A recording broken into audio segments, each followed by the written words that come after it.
Alright, let's get right into it. We got the top 25 games of 2025, and we're just gonna blow right through it.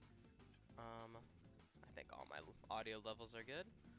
Alright, so these are games I finished in 2025, not necessarily started, and we're gonna rank them like we did last year.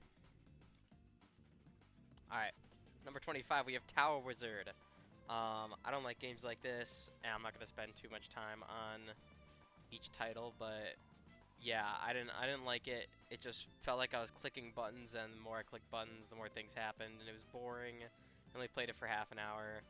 I guess it was cheap, which was nice. I don't enjoy games like this. I don't think there's really any skill involved. I think you're just looking at numbers go up, and that's the same with the next game too, the Norp Epilogue. Literally carbon copy. It's a little bit more expensive. I think the graphics look a bit better, but basically the same exact game. Game of Sisyphus. Yeah, so if you like Getting Over It with Bennett Foddy, then you like this game. This game's a torture game. It's one of those where you do some kind of task, like pushing a boulder up a hill in this case, or maybe climb something like in Getting Over It. And then when you mess up once, you lose all of your progress, and it takes forever to get it all back. This one's way worse than Getting Over It. Getting Over It was at least like you could get better at it and move faster. This game was just like no matter how good you are, you're pushing up that stupid boulder, and it's dumb. I don't like it. I should mention I didn't complete this game, so I kind of broke my own guideline there. But yeah, I put enough into it to know I don't like it. I won't go into any detail about this game. It's $1, and I think it's worth just buying and then experiencing yourself for like 20 minutes and then never opening again. This game's amazing. It's probably the best game on this list, but I can't really rate it anything higher than this because everything else about the game sucks besides the soundtrack. Rampage, number 21. I liked this game. I thought it was fun, and I had a lot of nostalgia for it. But overall, you're just like a big monster kind of destroying buildings, and it's fun to feel like that for a bit, but I didn't really feel super motivated to unlock everything because, frankly, you're just kind of destroying stuff, and there wasn't a lot to go into it. But yeah, and the reason the price is 0 is because I have a disc of the game. Yeah. Stonks 9800. This game I did put quite a bit of time into, as you could see. But yeah, I don't know. It felt like another one of those games where really I couldn't make mistakes. No matter what, I would always end up being like the richest person ever. And I don't love that. I felt like it wasn't super challenging. Like once you get your own company and you start buying out other companies, you literally can't do anything wrong. You buy up all the real estate in Japan and you just win. You get so much money. The gambling was kind of fun. Yeah, but that's really about it for this one. This is a free game on Steam, like a little horror game. It's a fun little experience for like 10 minutes. It's a little freaky, but not really much to say here. Maze Mice. Yeah, I played this game for a bit. I didn't love it. Just you kind of just spam upgrades and run away from things. I wasn't a fan, but Hunt Down. Hunt Down was a fun little experience. I know I gave it a low thing because I don't think I really like. It was fun to play in the moment, but after looking back on it, I don't think I'd play it again. I'd say it was worth the $4, and it's like 6 hours of gameplay. It's pretty nice, but like overall, I don't know. It was fun to like feel that old like arcade vibe and I don't know, shoot bad guys. Super Monkey Ball. This game was fun. I mean, I did enjoy it. There's really not another game like this. It was really challenging, and I think I'll be playing more of it. And maybe bump up these grades a bit. And the reason it gets like a 1 for story is just games like this don't really have a story, so you can't really, you have to take it away from it. So yeah. Splitgate 2, probably a very like highly anticipated game for me. When it launched, though, I wasn't really that impressed. Like when Splitgate 1 released, I was having so much fun with that game. Like I was like, oh, this is gonna be the next big thing. It's awesome. It's just a lot of fun to just like pick up all the different weapons and master the teleport. But I don't know. I don't really think it needed a sequel. I guess. I guess it's just not really gonna break through that hard. But no, I mean Splitgate's fun though. It's Splitgate. Dance Duelist is a free itch.io game. It's fun to pick up for a bit. You know, it's like a card game. It's neat. Chop Goblins is a game by Dave Shizmansky, who made Iron Lung and Squirrel Stapler, Dusk, amongst other games. This one was like a fun little boomer shooter, only like an hour long, but I mean overall, I think it was a good time. I would say worth. It's really cheap, so worth the small price point. The Moonsliver is another game by that guy. This is just like an hour, a little over an hour game, like horror experience for like $1. I like that. I think that's pretty fun. I think they should make more games like this where you just sit down, you play it, you beat it, and never really touch it again. And it's more like the experience of watching a horror movie, but you're in the seat of the main character, which I guess is every horror game. But I guess for this there wasn't really any gameplay aspect. Like it wasn't hard. You just kind of walked around and interacted with the right things at the right time. But I think that was overall a good experience, and it's just like his other games, like I said, Squirrel Stapler and Iron Lung, where there's not really heavy gameplay aspects, but there's a lot of fun things or the horror aspect of it is great. Mario Kart Double Dash. I played some of my nostalgia games this year. This one was fun. I had a lot of fun with this. Just a solid Mario Kart title.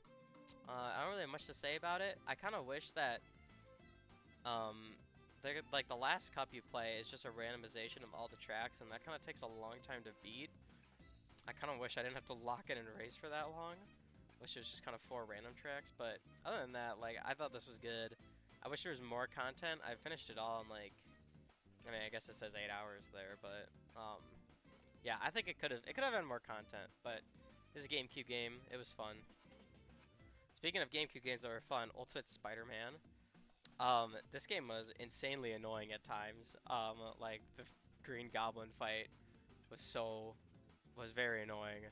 And so was the Firefly guy when you're Venom, I think, or either Venom or Spider-Man. I don't remember. But no, this was awesome. I mean, it's just always cool to be Spider-Man swinging around New York and beating up bad guys. It's not super long, only 4 hours, but you know. It's definitely, it has some like early 2000s trying to be edgy humor in it, which is fun. And it's really cool playing as Venom. Mega Bonk, number 9. So, I like Mega Bonk probably more, like, games like this just, I don't know where to put all the time. Like, I feel like I play and all it is just like, all the games are kind of the same, I feel like. But this one stood out a bit more since it was a 3D one. So I think that made it like way better than games like Vampire Survivors or just other games like that. Like, but I don't know.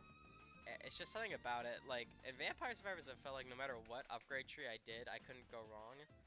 This one's not the same. Like there's definitely more of a playable aspect to it, like your decisions matter more, which was good. But I kind of just feel like you mow down computer bad guys, so yeah, I don't know, but I liked it. Home Safety Hotline. This is a fun little horror game. I definitely didn't type in the hours right. I put more time into it, but it's a little less than $10, and this game is very interesting. Essentially you're operating as like as a 911 operator, I guess. And or more like an extermination place, and people will call you telling you about like pests, and you have to figure out what the pest is and correctly identify it and then report it to your boss or your company. And as you go on, the pests get progressively weirder, and it's like kind of like horror stuff. But all the things in this horror game are original, I believe. So it was a lot of fun. It has a really cool like lore to it,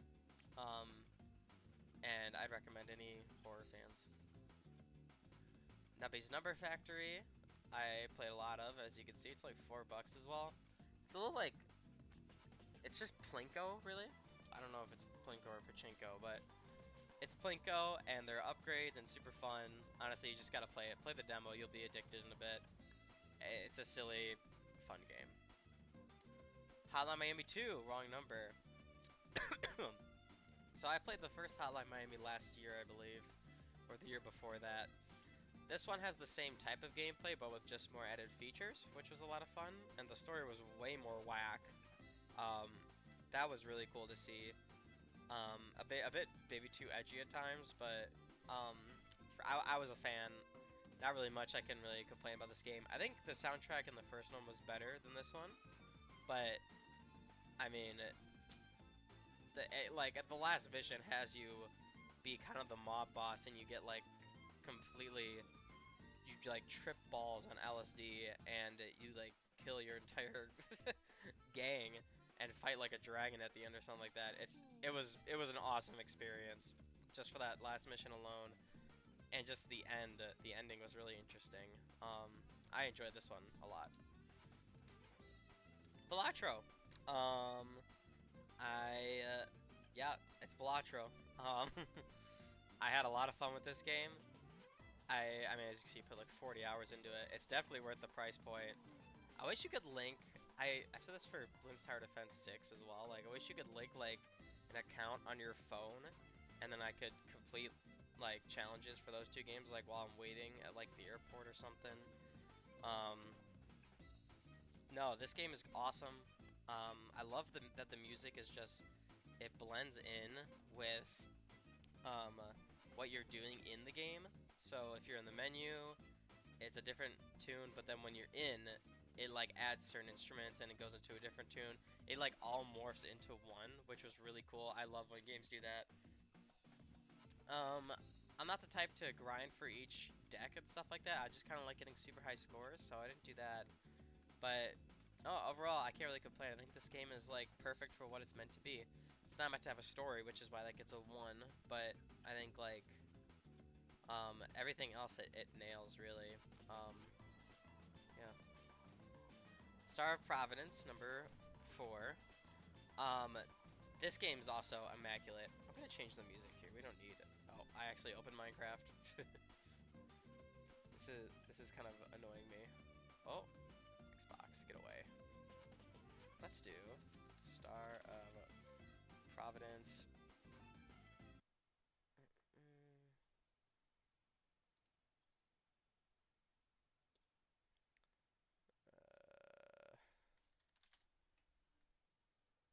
Okay. So, this is kind of like a, I don't remember if it's roguelite or roguelite, but you basically play as a ship flying through these different levels, getting different weapons, being bosses. It's a total bullet hell experience. Honestly, it's like a complete out-of-body experience when you're just like fighting a final boss and there's like a million things coming after you and you have to dodge them all and you don't know how you even did it when you're done. But honestly, it's a beautiful game, great soundtrack. Really can't complain. You gotta try it out. This song just started playing. Uh, oh, here we go. This is something nice. Yeah, no, nothing else to add for this one. Cuphead. Cuphead I played at the beginning of the year. It was really hard and annoying at times, but I mean, like, everything was hand drawn. You gotta love that. I think that's amazing and brilliant. Saw 10 hours of gameplay for a $6 game. That's really good value. Yeah, no, I loved it. I mean, kind of screaming at certain boss fights because they were so annoying, but I mean, I love the bosses. I love like a bunch of unique, difficult bosses. The story wasn't like that crazy, so I just gave it a 3, but everything else, like, you really can't knock on them too hard for. Mouthwashing, my number 2 game of the year, at $10 for a 3-hour game. Not like crazy value there, but I think the story was just really quite fun. I remember after I played it, like, I was just like, oh, okay, well, that was awesome. Is that really something you could play again, which I will knock on them for? You could. I would like to watch my friends play this game, but overall, I thought it was a great experience. and it's my number two. And my number one is also a horror game this year. Who's Lila? Um, this one, unlike Mouthwashing, this was $6 for 8 hours of gameplay. Really great value for a horror game. I 100% completed this one because I was super interested in it. Story gets a 5, easy.